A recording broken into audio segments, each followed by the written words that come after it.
Now UFC 319.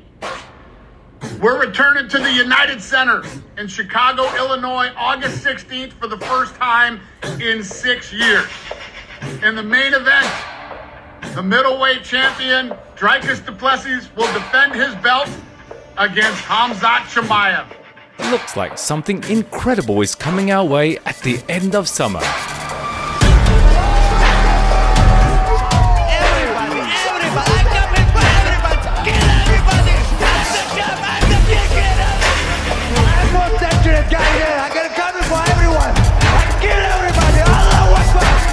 But the question is, can the terrifying title-hungry boars deal with Dricus du Plessis, a man who's made a habit of breaking opponents emotionally and physically?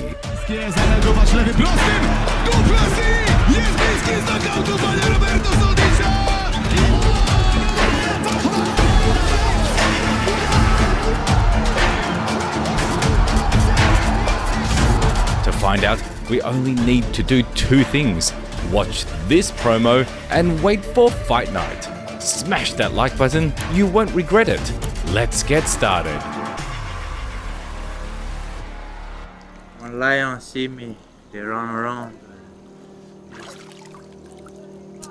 Nobody sees there's animals like here, but these animals take over. You're the champion, brother. I'm the king.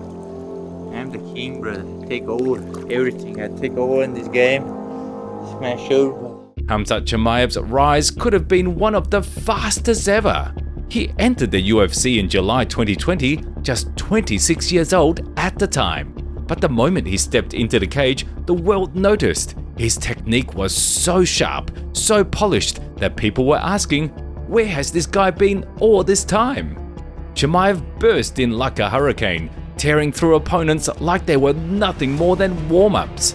At a time when the world was still slowed down by the pandemic, boars brought chaos, energy, and destruction. He didn't just win, he overwhelmed, dominated, and humiliated.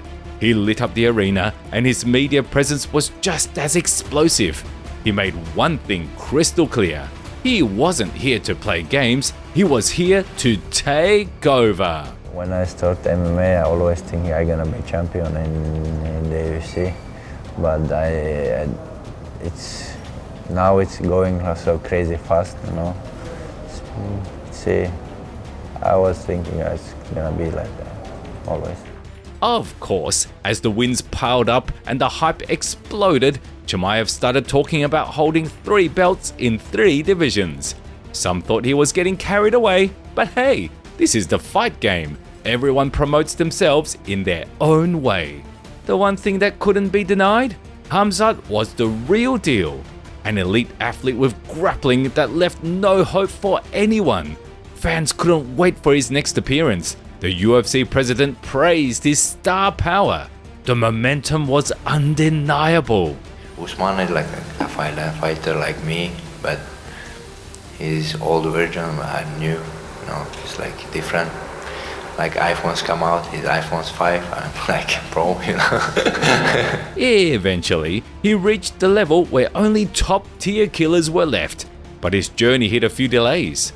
Visa issues, health setbacks, and his own body struggling to handle his insane training pace. All of that slowed him down. But now, Boars has a plan.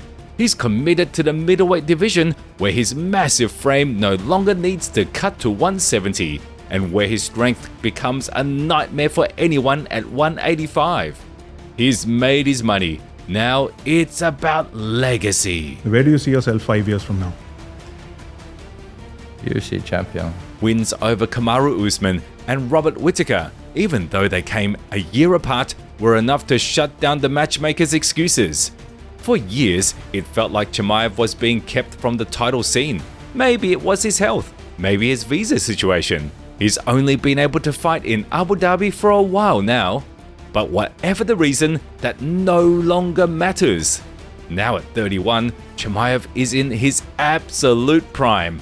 And when he locks onto something, whether it's a takedown or a belt, he doesn't let go.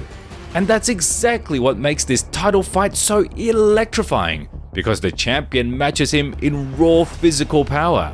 For us, sport is a method of bringing a whole country together. You know, a lot of the world will preach divide. A lot of people will say, yes, there's so much divide in South Africa. If you want to see what a Rainbow Nation looks like, come to South Africa when there's any sport or any event that symbolizes South African unity. And you don't get that in any better stage than in sports. Dricus du Plessis fought his first 14 professional bouts in just over 3 years and climbed his way to a championship belt in the respected European promotion KSW. Like Chimaev, he also experimented with weight classes, competing at both welterweight and middleweight, until eventually found his home at 185. Early in his career, the South African fighter focused heavily on grappling and submissions, but over the years he added a dangerous striking game to his toolkit. And KSW Gold wasn't his only claim to fame. Du Plessis also captured 2 EFC titles in both weight classes, polishing his craft before stepping onto MMA's biggest stage. Just one thing, Joe Rogan. My name is Dricus du Plessis. Where I'm from, that's not a very hard name, but I see people are struggling. Mr. Bossman Dana struggles to say Dricus du Plessis. A lot of people struggle. Dricus du Plessis, remember the name. It will be a household name in the top 10 very, very soon. What makes him so dangerous is the strange, awkward style he's developed. It may look goofy, but it works like a charm. That's the magic of still knocks. He might be outgunned on paper, but he always finds a way to win. He thrives on breaking rhythm, exploding out of nowhere, and overwhelming opponents with sheer chaos. This wild and unpredictable style is what got him into the UFC, debuting, by the way, the same year as Chimaev in 2020. And it didn't take long for people to notice. Du Plessis plowed through a few opponents in trademark fashion and earned a title eliminator against Robert Whittaker, whom he stopped with a TKO in round 2. And from there, history was written. Shut the f*** up. You don't even know anything about my story. You have no idea who the f*** I am. I don't care about your story. I don't care about your story. Listen, my father and myself had to wake up at 4 a.m. and clean the banks while my mom studies to be a nurse. You don't know my story. Don't speak of my story if you don't know my story. I don't care. I will show you who you are Sunday. So right now, shut the f*** up. I can't wait. As a true next-gen fighter, Du Plessis did what had to be done. He dethroned the old guard.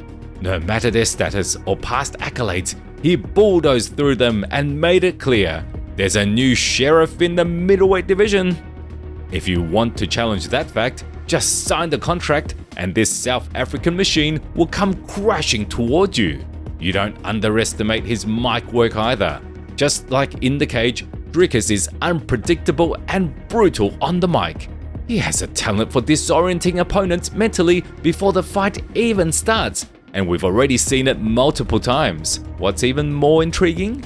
Du Plessis doesn't build game plans around specific opponents. He just polishes his own chaos, perfecting his awkward yet effective style while his opponents scramble to figure out where his weak spots even are. I wanted to beat Strickland at what he would call his own game, at being better at striking point for point. And the truth is, there may not be many. He outstrikes strikers, he outgrapples grapplers, he submits well-rounded fighters, he outpoints those who play it safe. In the rematch against Sean Strickland, Du Plessis showed real evolution, breaking Sean's nose in multiple places and shutting down the so-called defensive wizard with ease. And despite his massive size, Dricus can go the full 5 rounds, dictating the pace, mixing the levels, and threatening to shut your lights out at any moment.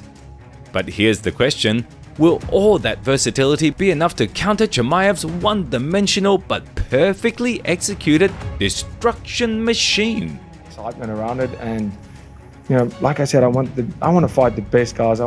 That's what I want for my resume, is fighting the best of the best, not fighting somebody that, you know, got the shot because somebody was injured. I would rather sit out and wait for the best guy to be ready and fight that guy. That's what makes this matchup so fascinating. Because if du Plessis can't stop Bawz's grappling dominance, then who can? By the way, these two have history. Dricus called out Chimaev as far back as 2022. Lad, he'd love to beat Smash Bro #1, and after this fight, get Smash Bro #2 if he really wants to step into that top 10. But you know, for that matter, anybody in the top 10, anybody in the top 15 of the 185 division, he needs to go through them first, at least once or twice, if he even wants to make a statement at getting close to fighting for the belt. I just think it's ridiculous that it's even in discussion.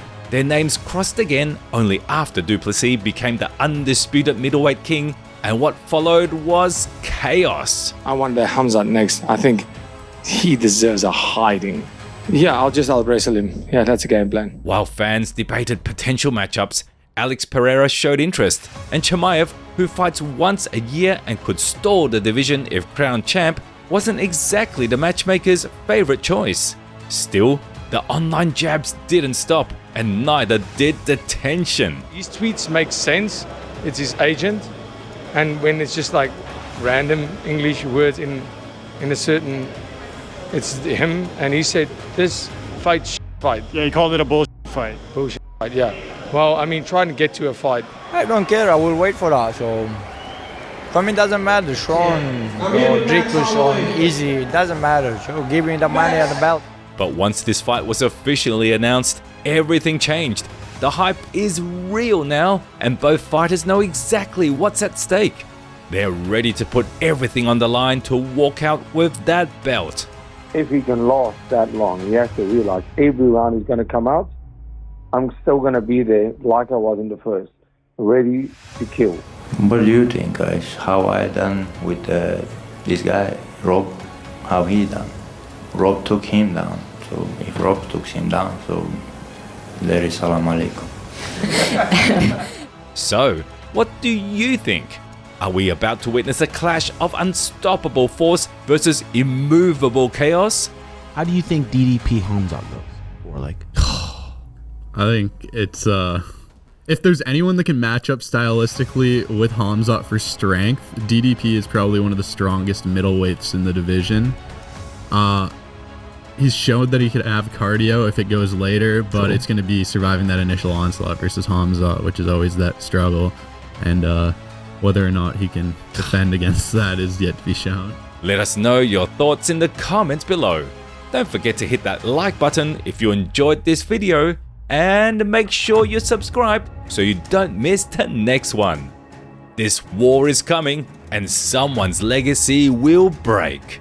See you soon.